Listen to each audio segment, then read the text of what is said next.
Hello, magandang tanghali po sa inyong lahat. Ayan, magluluto ng ulam si Amiga. Naggagata po ako ng kalabasa. Ano na sila, ma? Ginatang kalabasa. Ayan. Lalagay ko lang tong pampalasa. Yan. Yung pampalasa, mga Amiga.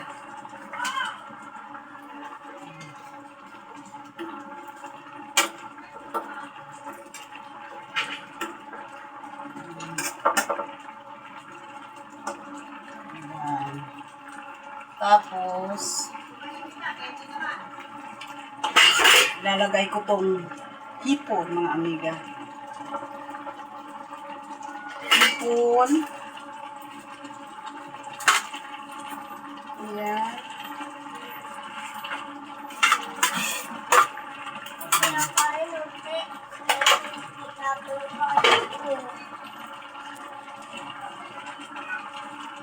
Ayan, tikman po natin.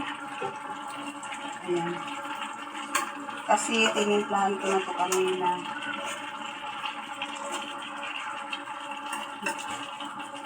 Hindi ko na pwedeng haluin kasi madudurog yung kalabasa.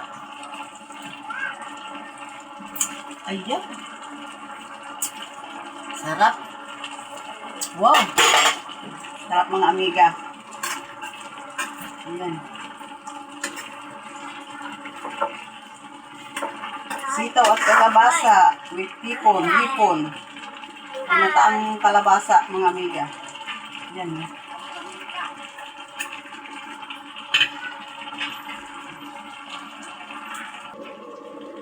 Ayan, buksan na natin, tingnan natin. Wow!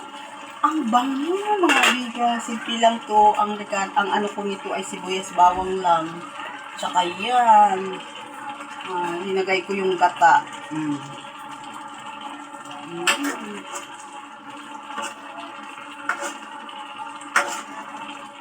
Ito ang ulam namin ngayon tanghalian, mga Amiga. Ito ulam namin ngayon, ayan. Mayroon na akong pang-upload. Ang content ko ay pagluluto, mga Amiga, ayan.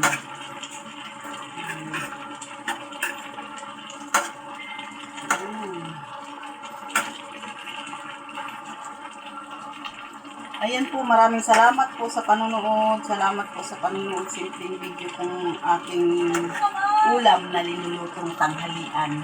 Ayan, gusto po ito ng mga bata. At saka maganda po ito yung kalabasa sa aking mga apo pakakainin ko mamaya, mga Amiga. Ayan. Ayan, maraming pong salamat sa inyong lahat. Bye-bye!